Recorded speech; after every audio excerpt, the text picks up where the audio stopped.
Flat Earth British, Martin speaking. Welcome people. Welcome to my channel on what is the 20th of March 2019, or so they say. And this is the next episode of The Greatest Secret Never Told, number 10. Okay, and this is going to be like epic. This one is The Secret of the Colosseums. Okay guys, now if you follow The Greatest Secret Never Told, this is going to blow your doors off. If you haven't, the least you will learn by the end of this vlog, which is 3 months in the preparation for this series, is the real use of Colosseums, okay, which has massive implications for humanity, believe it or not, and a very strange but real etymological code which will give you keys to your reality. You interested? Everything we will speak about in this vlog now, you're about to watch, right? Billions do not know. Flat Earth British peeps, quite happy to share that with you, okay? Millions do not know this, okay? Do you want to watch? Make sure to subscribe, come back. I'm going to be basically recording this and I'll be there with you later. It's been massive effort. I haven't slept in days and I got a vlog to come that's going to blow your doors off as per usual, guys. I can't even sleep with this, and I can't get to this until I get past this, which I'm going to give you now, which means I got to get this down to get to this vlog before I can sleep. So it's looking at days away. So this I need a nail. So peace and love. Oh guys, if you knew what went on in the background, it's so hard. Anyway guys, peace and love to you all. Right, we're going to get underway. The Great Secret Never Told. Secret of the Colosseums.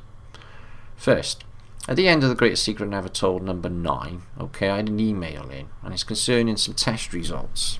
Okay, what happened? About a year ago I had some bones sent in to me from a subscriber who found them in a mud flood affected area.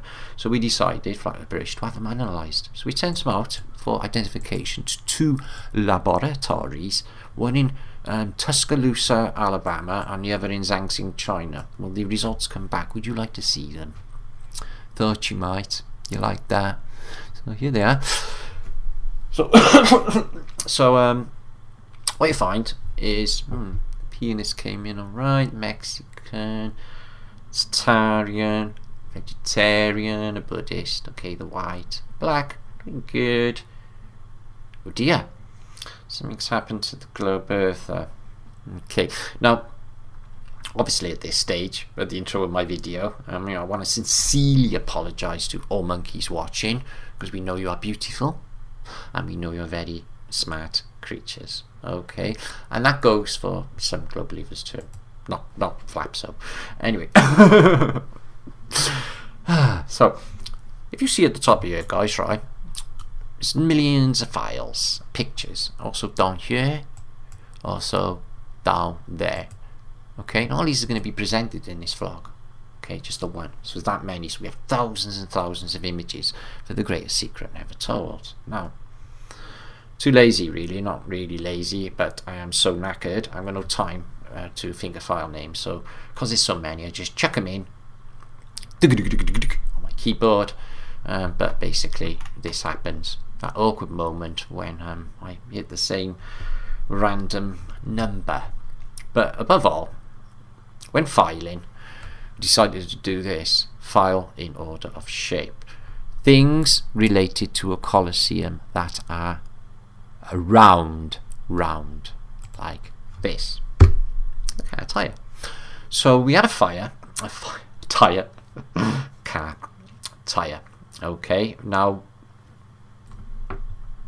excuse me. So what we got is a file, and it's related to all things round. Okay, this file will be all things round, and you may notice something happen. So this is a car, C-A-R, car wheel, okay, also known as a torus or a tire, a torus or a tire. And the next image is another round thing. It's a hill, but the hill has got an entrance into its torus field, and it's called a door, and a door in German is a Tor, T-U-R, a Tor in German is door. the next image is old Russian helmet. H-E-L-M-E-T-A. A Russian helmet. Okay. Now, the next image is another round thing. It's the Jewish model of our Earth. Jewish model of our Earth. The next image is a weird baldy looking dude. A weird baldy looking dude by the name of Aristosthenes. Now Aristosthenes looks a bit strange. What's going on with his Gavin, I wonder? His head. So let's have a little think about this shiny baldy headed dude, shall we? Shiny bald head. Shiny bald head. Okay.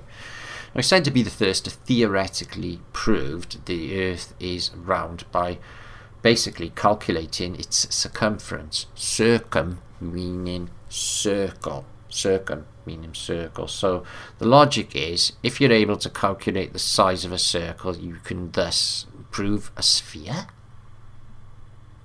Wow. No, man, guys, that's milestones in epic stupidity, surely. You know, there's millions, well, a lot of well-paid academics that are going on that. Now, that should tell you something. So, let's have a little look at Aristophanes' head. There's something weird going on with his head, you know, and this is what the social engineering masters tell us he looks like, guys. So, let's have a look back at that Russian helmet again, shall we? Okay, Russian helmet. Okay, let's have a look at that Jewish model of Earth. Oh, okay. Let's look at Aristophanes. Okay, well, something sort of twigged that they're all sort of same shape. So we thought, should we lay at them? So either this is just a massive coincidence and just nothing in it. Ow. Even though they got the same words, the same shape, and they all relate around, and they all fit on Aristophanes' head, given to us by our social engineering masters. Are they having a giraffe a laugh at us? Maybe. So, our social engineering masters seem to have, like, predictively engineered out their image of Aristophanes for some reason. We'll know now. This is, oh, excuse me, I've gone one too many. A baldy lady, or whatever. A baldy lady, excuse me, something just come up.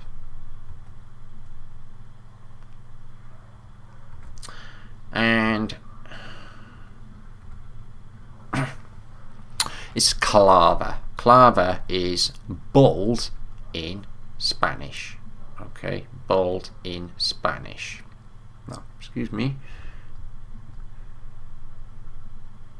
And the next image explains. Now, clava is bald-headed in Spanish and scalp. Golova, head in Russian, literally means naked. Or chelovak is person in Russian, or galava is head in Polish, or clever. Now, notice anything about all them words, guys? Is they all have an L in them. They all have an L in them. So, notice the letter L is always there. The twin sound for L is R. So, like la, R, la, R. They're a twin sound. If you see this, you can see words that are related, like crown and clown, or Cali, clutch, cloud, crowd, corona, column, but also car and chariot, car, or hour, or owl, and along, etc. So, show you something else. Is a talk. This is a talk, and it was found in Sutton Hoo, Saxon parent, Saxon horde in England. It's a talk, okay, or a torus. We also have, excuse me, a Roman tourniquet. It's a thigh tourniquet, this one apparently, and it's from apparently 199 BC to 500 BC, with 301 year margin of error with these people. So that's well pinpointed. So it's a tourniquet, the Tour de France, the Tour de France.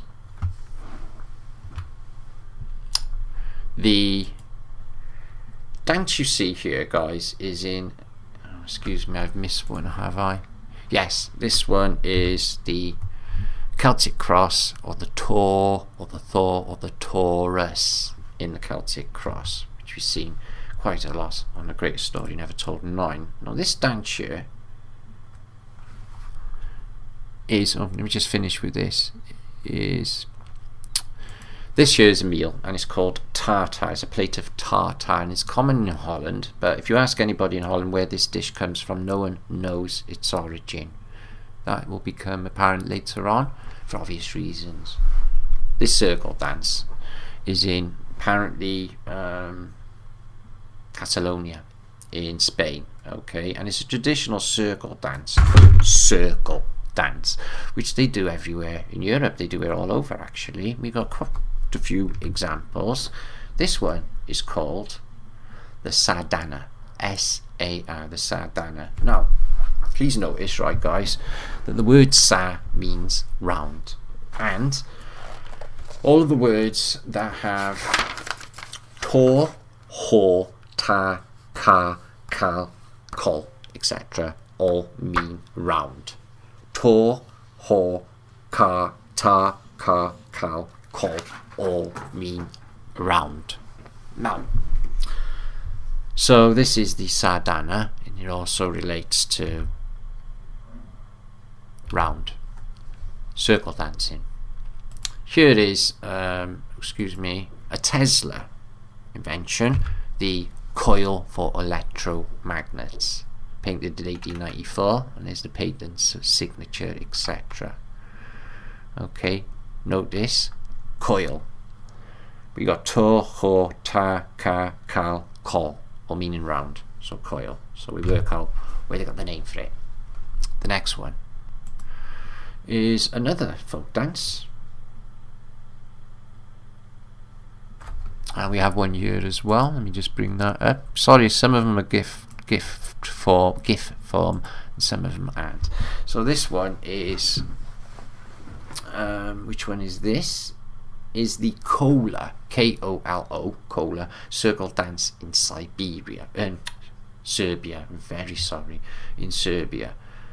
The next one is another circle dance, and this one is in Montenegro, and it's called the Oro, O-R-O, Oro. The next one is an X, an O, and a P, and an O. It's a dance, a circle dance from Bulgaria, but it's written in acrylic alphabet. For some reason they got an X and an O and a P and an O. And if you watch The Greatest Story, Secret, excuse me, Never Told, you're going to know exactly what it is, and it's the XP code. The X and the P, denoting the electromagnetic model of our universe. Now, the next one is the Giro d'Italia. Okay, Giro d'Italia. Giro means a tour or to turn. Okay, and a gire means to turn, or tu, tour, to turn. Everything relating to the torus. The next depiction is a gyroscope. A gyroscope, meaning circle. The next one is a turbine, an aeroplane turbine engine. This engine, no fuel is involved. It's a vortex-based propulsion system working on compressed air. Okay? Turbine. It's all in there, guys. Clocks. Clock. This one is a 24-hour clock, or a horloge in French, or a Uhr in German. The next image is bells. Bells, B-E-L-L-S, bells. Okay, and Glocken in German, and cloches in French. Okay, now the next image has all of these things in it, all in one go. Unfortunately, where is it? I just saved it up. Is there? This one is everything in one go, and I'll explain now with this etymological code. So fasten your seatbelts, guys. This one shows a horoscope, a cycle, a calendar, a horses, a chariot, is carrying a deity. Horus has a golden crown with an aura or an aureole, and he has a wheel or a tire, and it has a clock. So it's literally all of those denominations all in one picture for some very, very unusual reason. Choir. Choir is C-H-O-I-R, choir. And originally the singers stood in a circle, but nowadays, so the audience can watch, they sit in a semicircle, so each one can watch one another's beats. But the word choir is shai-ro, or kai-ro, like high-ro, meaning circle. That's the dance and a choir. Now, this is a clutch. C-L-U-T-C-K. More round things. We have a orange. O-R, orange. We have more O things. Excuse me, is the only way I can do it? Gold coins. Okay, these are Spanish gold coins, and they're called the oro. Oro. Oro. Okay, now also we have the orifice and the plate. The orifice and the plate.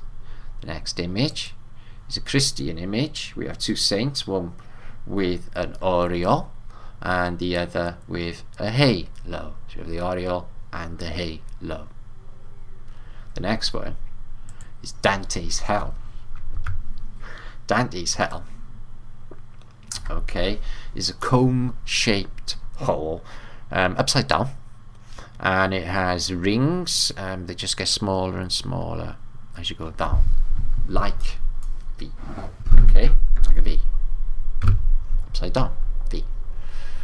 The next one is another round object, a cylinder, and another round object or objects is the club, the ball, the hole, and the club. Okay, now I'm going to stop there, people. Sorry to keep going on about these, but the thing is about all these images I just showed you, the point of it is, is they all relate to the shape of this electromagnetic universe, the double torus, which is round, but it's got an inertial flat plane between it, where we're living on 12 kilometers below your feet, in fact. So we move on now. Excuse me, I've done something to my computer by here. Sorry, but that doesn't matter. So we move on. So this image is all of it together, put together for you. This CL, GL, BL, and PL all mean round, guys. Okay, so all of them letters equal basically L and R equal round and circle, like I just showed you on that image. If you've got a G and an L, it's round again, obviously, but it's convex or globe. Be like Eratosthenes' domage. BH and L equals round concave, a bit like your bells, like a ball. And the F, V, P equals an L, is round flat disc, like a plate or platter. Can you see how that works now? Move a little bit on, in case you can't get it. So, just nuts. This is the Greek alphabet, and what we have for the letter L, okay, which seems to be showing up in every single thing, which relates to what it relates to, is lambda. So we had a little Google search and find out what we could exactly find out about a lambda, and if there was anything that was apparent.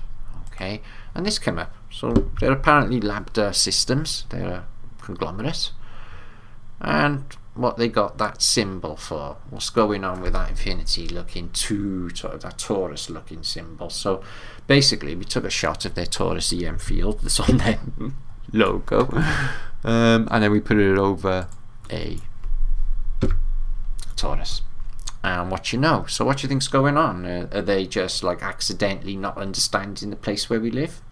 Massive coincidence though, isn't it though? Massive coincidence. So it's true. Then it can teach us something that is very useful for our story about the pattern of CL, GL, BL, FL that we just discovered. Okay, could it be that the letter L in all of these words does exactly what we see in the torus fields picture right here? Okay, could it be that it acts like a dam or a ramp that forces you to deflect your movement so it spins or deviates? Is that what the L is? Bear with me. An example of a dam, or in this case a ramp, used by skaters. A ramp used by skaters. More examples of ramps, etc. are this star photo here.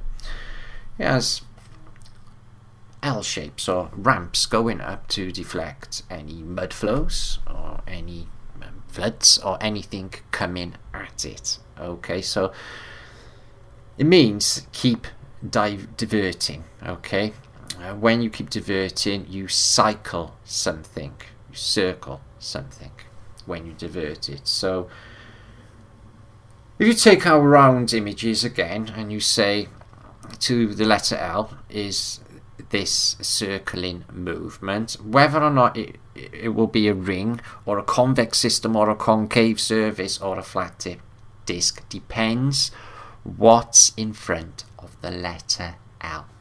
I will explain now. What is in front of the letter L? So you get like CL, the C meaning joint in a chain. Okay, L deflect means a ring. You got G and an L, or G is baldy shiny joint, or L deflect is a globage. Got her and Eratosthenes' weird head.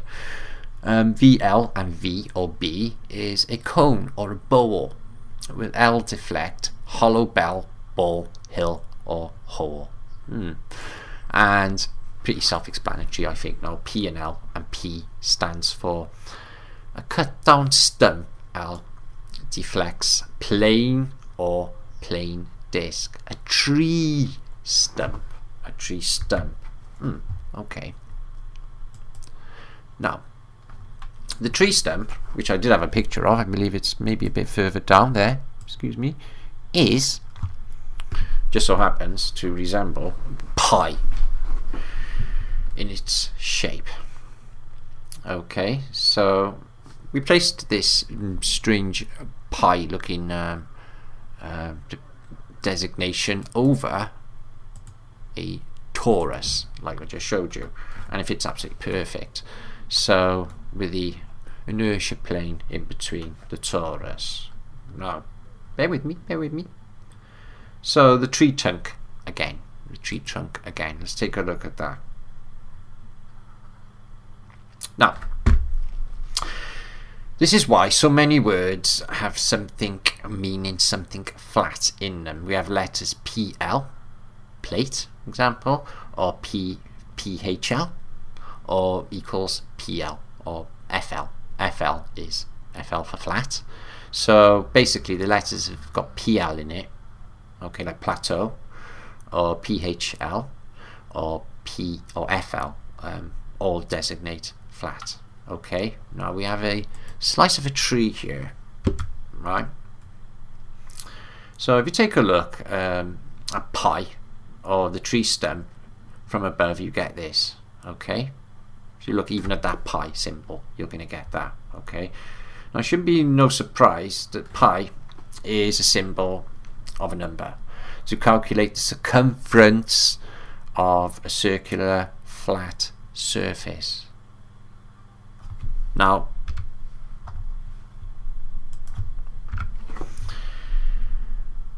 the definition of pi is commonly defined as a ratio of a circle's circumference c, okay, to its diameter d. Okay, the ratio c and d is constant regardless of the circle's size. For example, if the circle has twice the diameter of the other circle, it will also have twice the circumference. Okay. Preserving the ratio, this definition is implicitly makes the use of flat Euclidean geometry. So that says flat Euclidean geometry. Sorry, it's actually cut away half by there. Can't get it to show up no more. That's funny, they didn't tell me that. So back to Colosseums, guys. Back to Colosseums. Okay, actually, this one first. If it comes up, there it is. So this, before Colosseums, excuse me. I have so many images and I can't really stop. So this is a Greek letter for F, okay, and it's directly related to phi, and it even shows you a line through it or a flat disc. So I'm going to get back to Colosseums a second. Colosseums. Okay. So the Royal Colosseum, we see that we have a C and an L in its word. In fact, we have many C's and many L's in the word Colosseum. So it applies of what we just learned. The C and L means it has one or more circular rings. Yes? Yes. Okay. So here's a depiction of what the Colosseum looks like these days. Okay. So much for climate change. It's cold in Rome. So here's a few depictions now what we got of Rome in the past, or the Colosseum, excuse me, in the past. If I have lost them, probably I'm not going to be starting again. So there's a couple. No, this one is basically a drawing from antiquity. It doesn't exactly show you what the Colosseum is for. You see a bit of a viaduct or aqueduct, excuse me, in the background, but it's got the statue of Apollo outside, so we can't really verify if that is a real event, but you get the drift. Okay, that it is circular. Okay, so what is excuse me, Quackademia tell us of it all? Let me move this up. So sorry, just messed up my images. So, Quackademia, and this is a French artist, will tell you this of antiquity or the Colosseum. This is what's going on, alright guys, is blood, lust and atrocities, okay? So they imagined this place for extremely uncivilized, atrocious, brutal behavior, okay? Massacres supposed to be happening daily, for the retarded, Roman population to witness, including, the emperor and his posse to witness. So in my mind, this is like ludicrous, guys. The Roman emperor himself in the period of Flavian dynasty, apparently 69 AD to 96 AD, which we've talked about on my last vlogs concerning Vespasian. I find this a ridiculous notion. Let's see if there's something else going on with them. Okay, this is another depiction of what they tell you is going on with the Colosseum. The official narrative is, okay, this is a painter, Jean-Léon Gérôme, and it's the 19th century, and the image is named Christian Martyr's Last Prayer, innocent Christians supposedly being slaughtered to hungry lions. Okay, I think it's such bullshit, this, because basically this is what they tell you when you're going on a professional guide tour. I've been in Europe myself, although I didn't go on a tour, I do anything like that. So my idea is it's a highly advanced civilization with a highly advanced building and highly technological devices. Does this make more sense than all of these people going around and watch people getting ripped to shreds or feeding a load of apparent Christians to cause hate for apparently 2,000 years in the camp? Do you believe any of that? Or is it just bullshit fear mongering, guys? We'll move on. So, what we got next is some images of Rome, old images of Rome, which have been collected. We have a few of them, but I seem to have mixed up all my images there. So let's put that down with there. That's water towers. So images of Rome, guys, seem to show an abundance of these Colosseums. Now, if they are for Circus Maximus or for, you know, gladiatorial purposes, etc., why are they on nearly every corner? You know, is there something else going on? Why so many? Why so many? So we have, excuse me, I have another depiction here, a bit of a close-up, okay, which will show you that some of them were used for aqua purposes. They say this in the Flavian amphitheatre, the Colosseum, that they filled it with water for naval battles. And this one as well says Nua Machina, and it's a Colosseum, and it's got boats in it, so it has water in it. But still, a crazy abundance of Colosseums in antiquity. Now, so going on Google and having a look for some smaller things that are round and look like the Colosseum. There's another one. I was mixed up, excuse me. This is one's from I6. Excuse me. I657, and it's showing you a very dilapidated, mud-flooded Colosseum. Okay, now there's also an abundance, as I showed you. Let's move on. These are all over antiquity. You can get hundreds on Google Earth. They're absolutely everywhere. So this one, where do you think that one is? Rome? Rome? No, that's in Hanoi, in Vietnam. Okay, Hanoi, Vietnam. This Roman mini Colosseum looking thing. This one, any guesses where you think that one is? Okay, that's in Cologne in Germany. That's in Cologne in Germany. This one, any guesses? Rome? Well, looks been mud flooded. Cambridgeshire in England. Cambridgeshire in England. Another Roman sort of looking Colosseum. This one is in Holland. In Esch in Holland. Okay, we have another one here. Okay, looks like a Colosseum.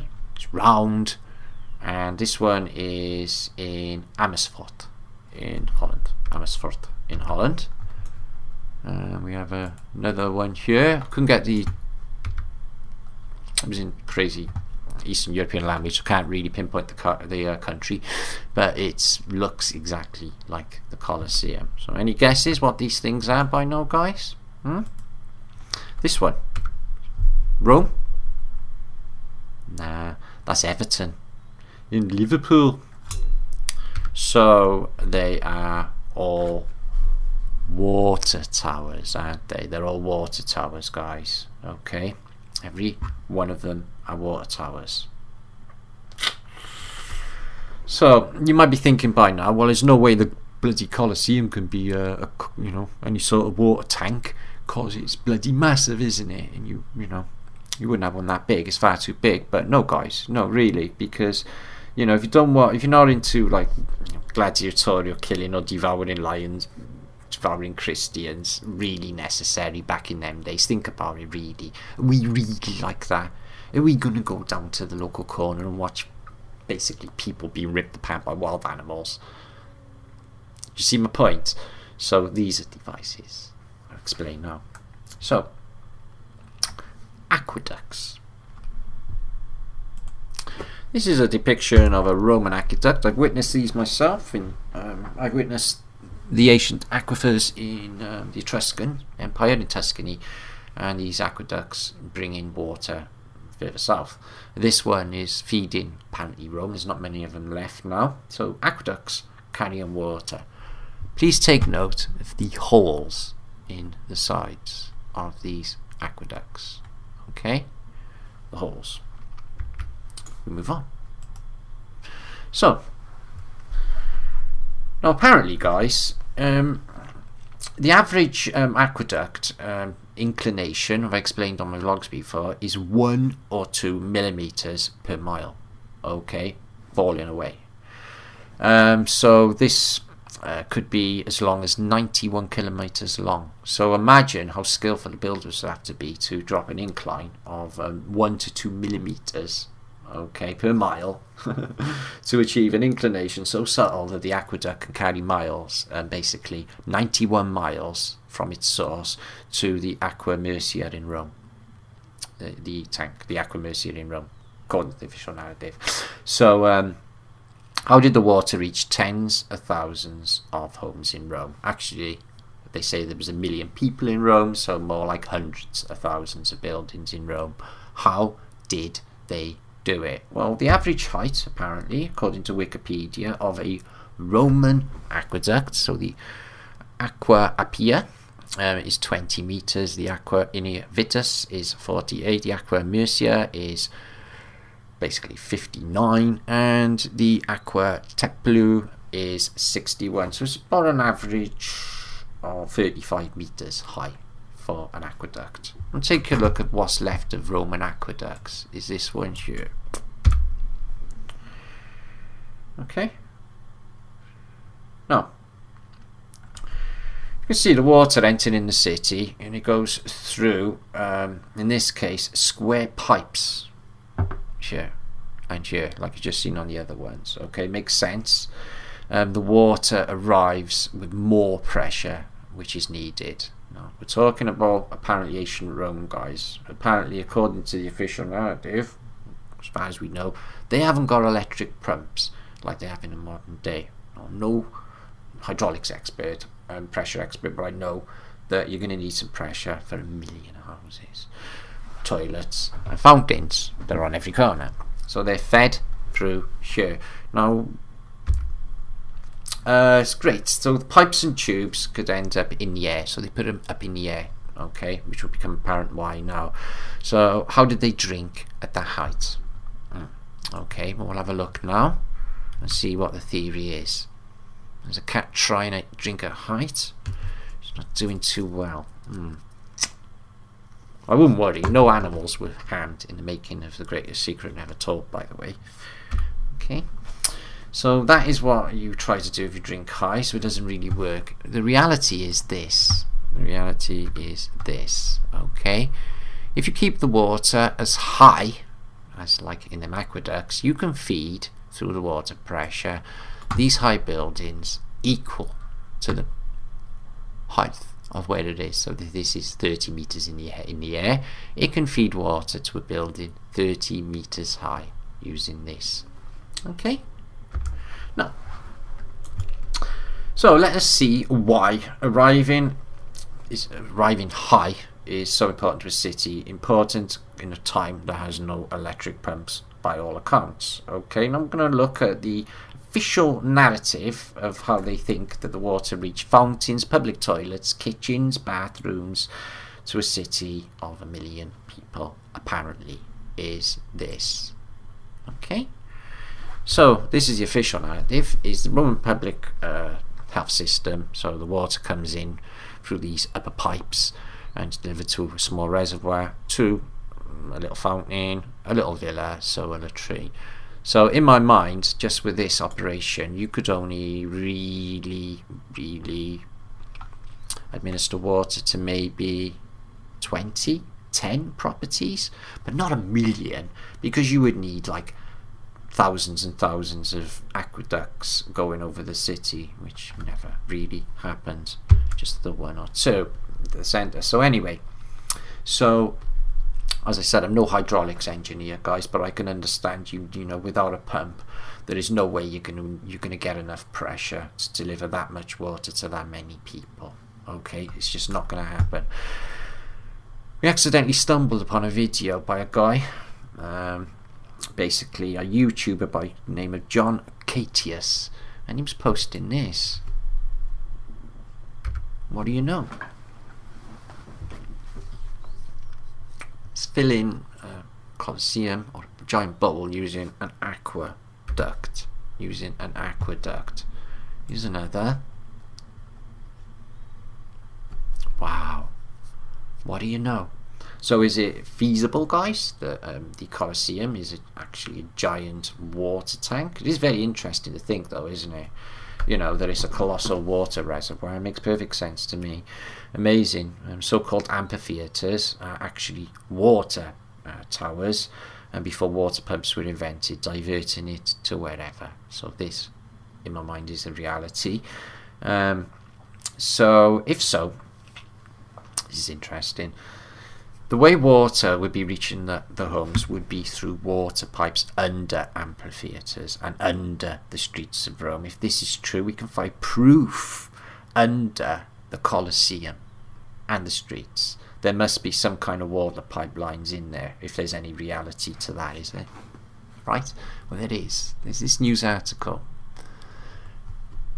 and it shows you the Aqua Appia brought 20 million gallons of water per day from a spring that was 10 miles away from Rome, okay, as newer aqueducts were constructed.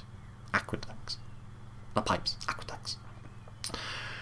Aqua Appia's use becomes limited until necessary, used as part of the Roman sewer system, and then discarded altogether. So aqueduct. Bear with me. So this is the official narrative, is lead, but there's a hole in that too, apparently, nowadays. So ancient Rome lead pipes found in Astala, Attica, are probably to bring fresh water to the people in the cities from hundreds of miles away, helped by thousands of ancient Romans, and it still remains controversial whether or not lead in the pipes caused their downfall. Okay, remember this is an official narrative, but there's a big clue. So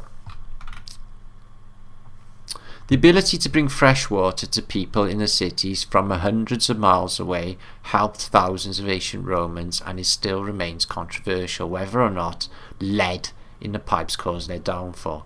But thanks to a new study, we now know Romans started using lead in their pipes much earlier than was thought. Examining the lead in the soil, a team found in Ostia that there was a sudden influx of lead at 200 BC. Around the same time Romans expansion began. So it was only used in a certain period. They were doing something else. Previous evidence of lead pipes only dating back to 11 BC, meaning the new evidence shows ancient Roman used lead almost 200 years earlier than was thought. Now, so this was stumbled upon as well, and obviously I couldn't read it because it's in Czech, but the two words that I could read were them: Colosseum, because it's got a picture, and aqueduct. So it's pretty self-explanatory. So I was like, what do the rest say? So running into a Google Translator, and this came up. Well, that's the cover for it. And the Google Translator said this: in Rome, they found an historical treasure under the Colosseum. Was an aqueduct from before the time of Christ.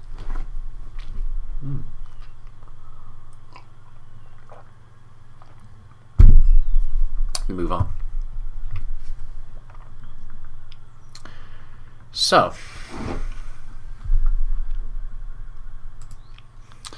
excuse me. There's that crazy little baby.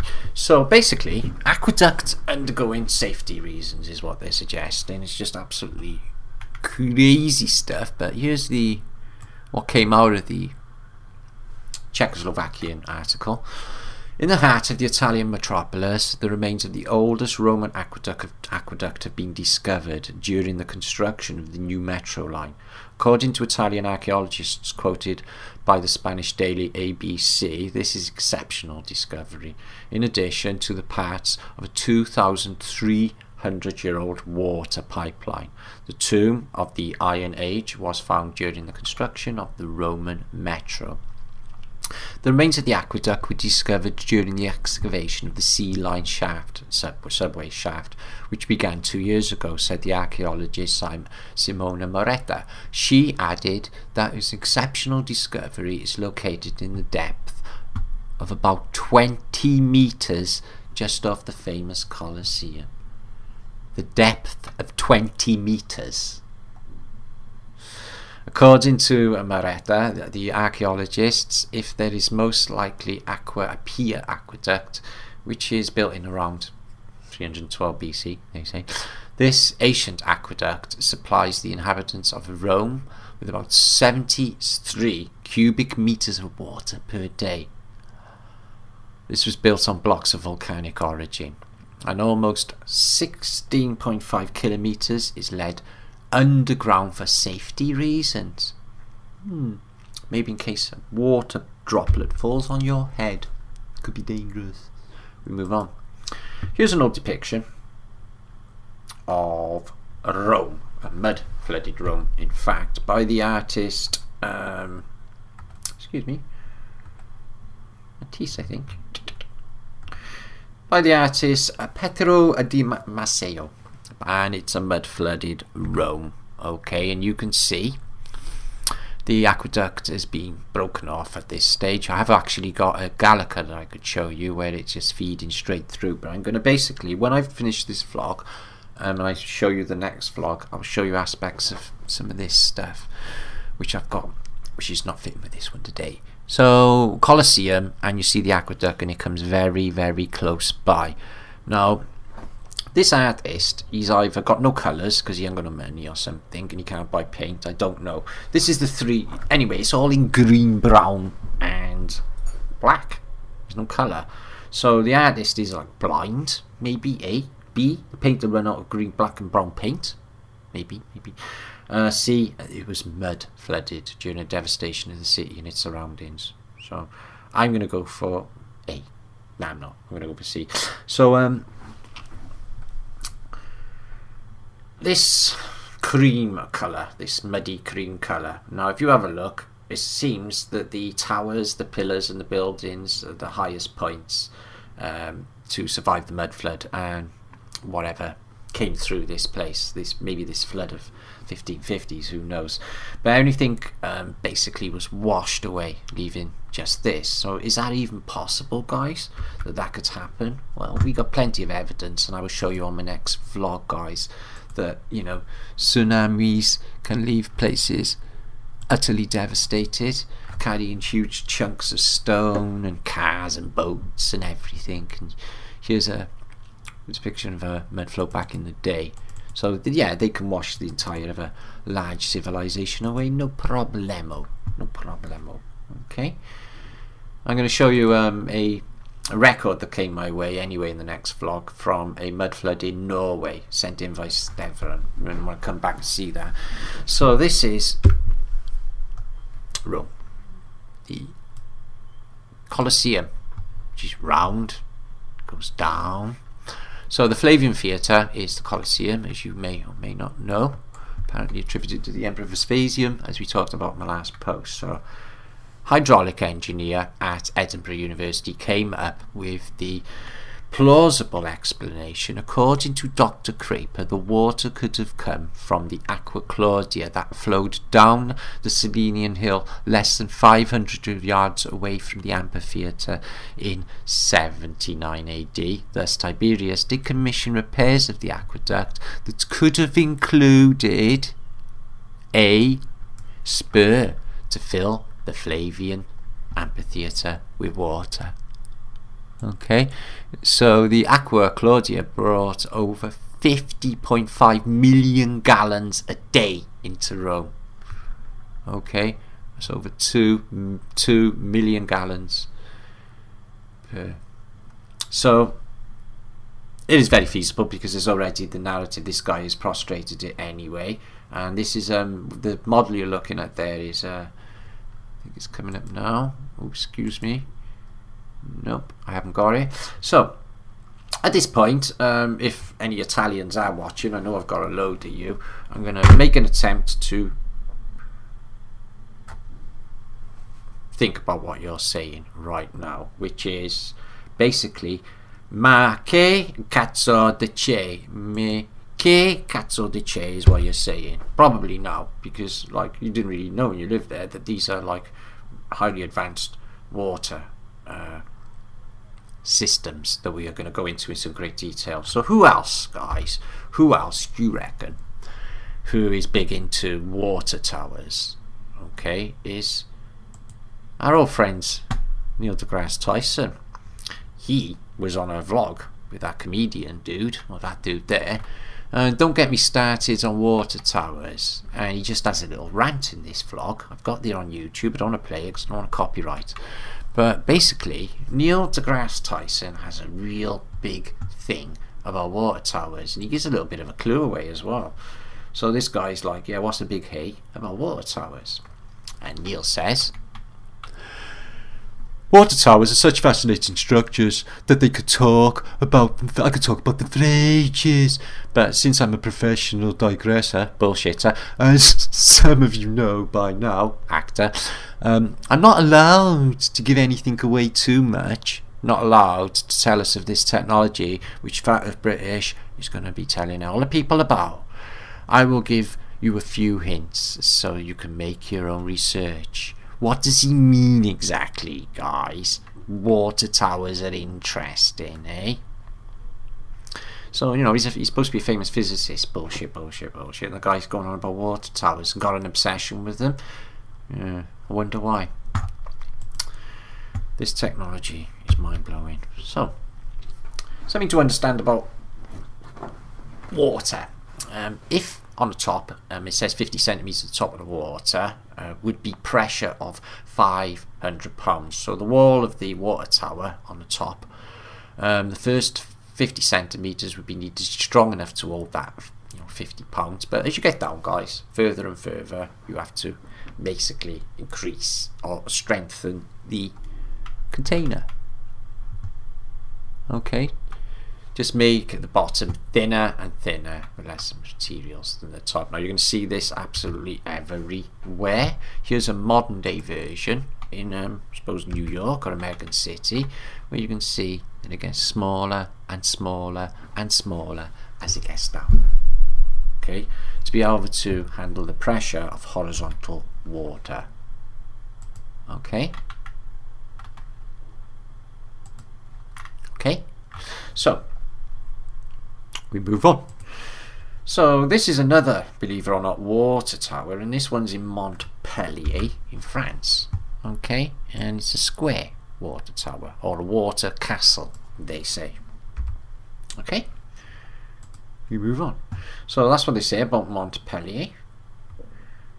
It's a water tower. Okay, it's a water tower. So they come in squares. So a lot of these things that we're seeing in antiquity are just that. And why to such a scale will be made apparent later. Next one. So obvious other round things that could be, or definitely, a water towers are the Leaning Tower of Pisa.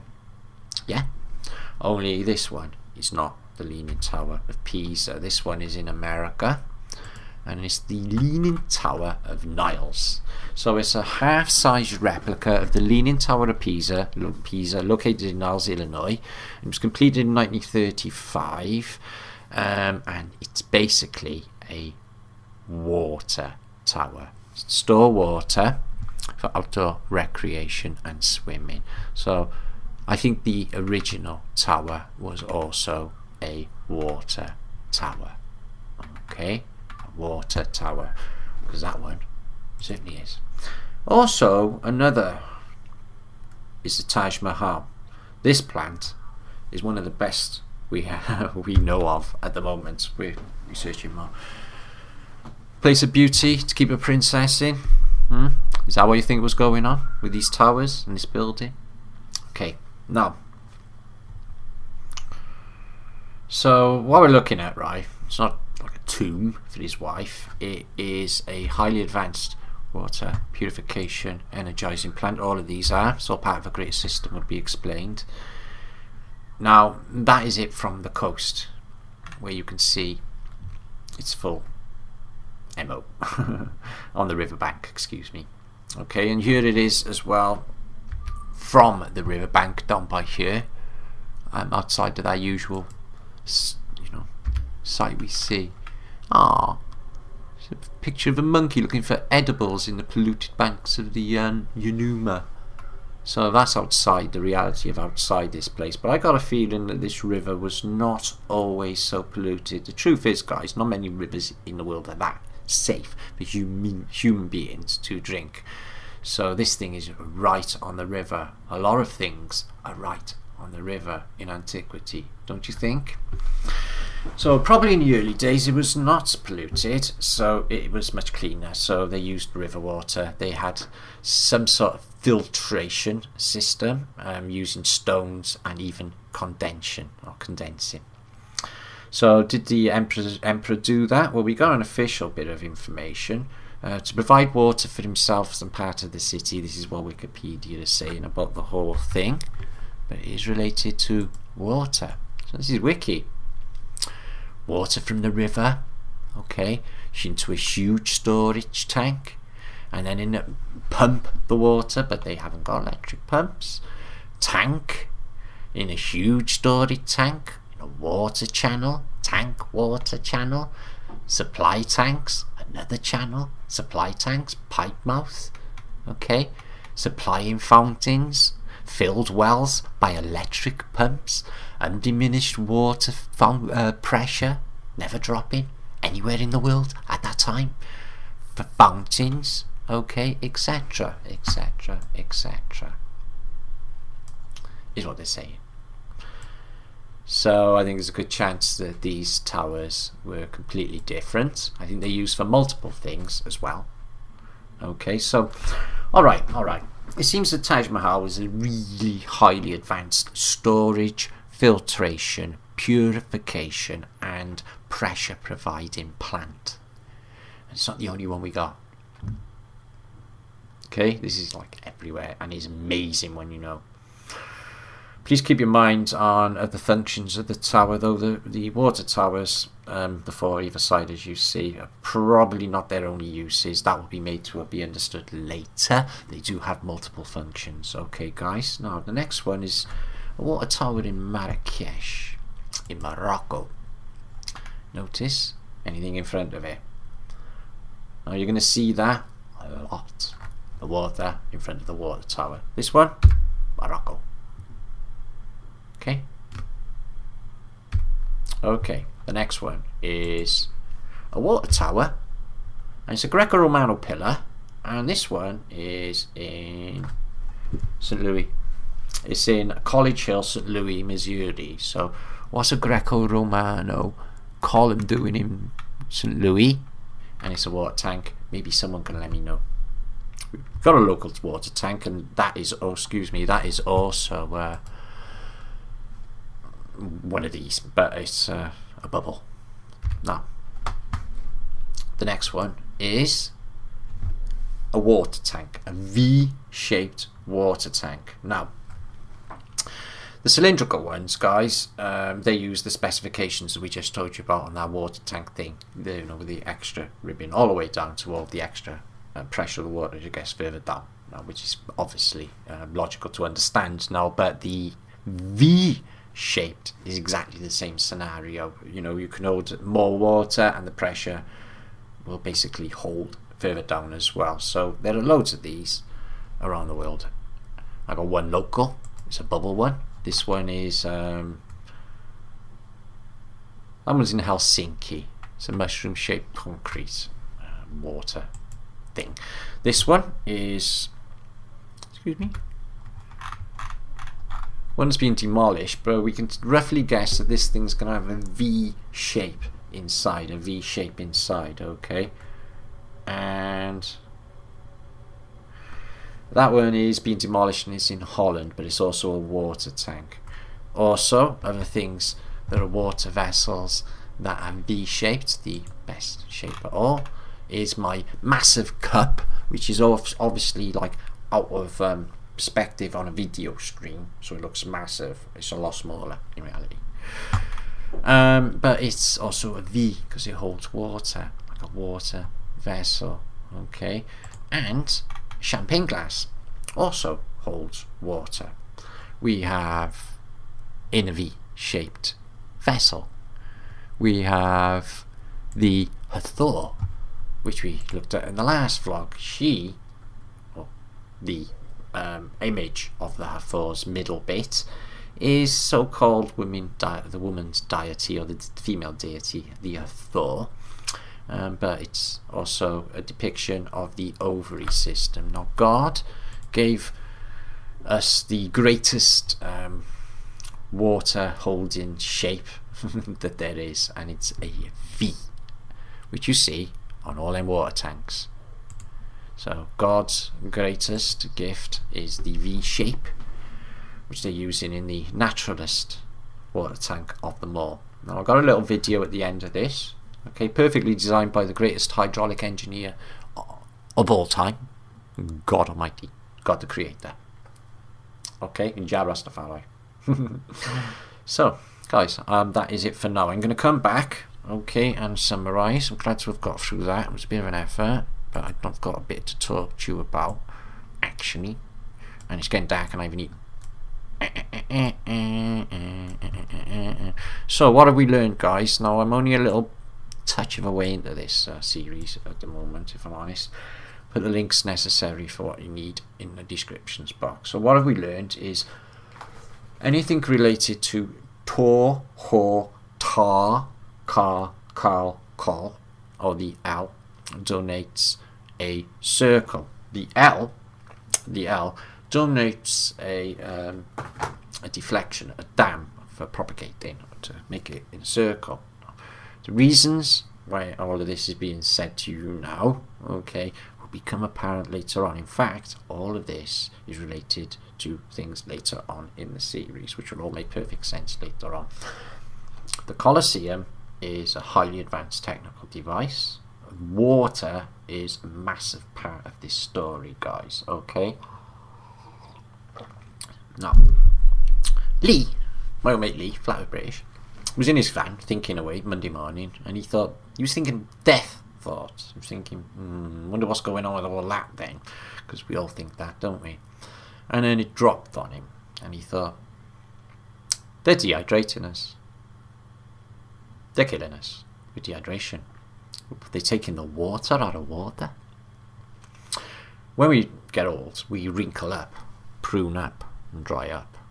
Okay? There's no other way of explaining it, guys. We dry up like a prune when you're old, which is dehydration attributed, is it not?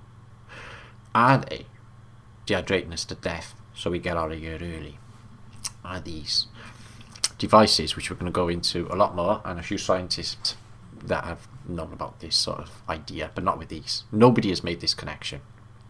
Nobody.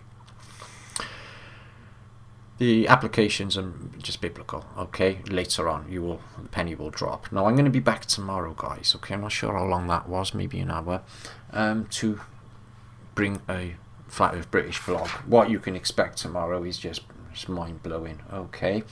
Evidence for technosmia is well known and written about, okay? Broadcasting from the dome. Broadcasting of the gods is known about. Technosmia science, and it's all to do with it wouldn't work unless we're on a flat plane. By the way, any of it. A CIA document has come my way. I want to share with you as well. We can't really trust them, but why is it out there is the question in the first place. And I'll leave that one to last. And much more. We've got an antique book which I'm going to bring out to you from, I think it's around 1650s, talking about parasites, which they call genie or jinn, how it affects us, how it gets in our psyche, and what they think it is. And we'll be reading some aspects of that in my next post, and a lot more besides. Okay, so look forward to that. I'm out of here. So what do you think, guys? I need something to drink, and I need something to eat. Feel free to subscribe to my channel. My next episode will be out in 1 week's time. Keep an eye out for Flat Earth British juice impending. We've got much to bring out. Okay, so if you're in chat now, make sure to sub. There's much more to learn on this. Okay, much. You should see what's to come. It's just brain melting. Much to learn, much to learn. Hope you enjoyed. Great. The great Flat Earth British think tank. Keep that juice coming in. Oh yeah, we have a spin-off. A Reddit fan site for Flat Earth British. I put it into the link. Craig's running it. He's kindly doing that. And basically, you can add. There's 15,000 Vatican archives being let out, and he's been unpacking them, and they're all there, load there for ready for viewing on Flat Earth British's Reddit site, fan site. If you want to get on with that and subscribe, it's somewhere to share and hang out and talk about Flat Earth British subjects. I will be flitting about there from time to time to, say hi and stuff. So take a look. I'll link that up along with my email address and everything else. I will be back in a day. Flat Earth British. Peace and love.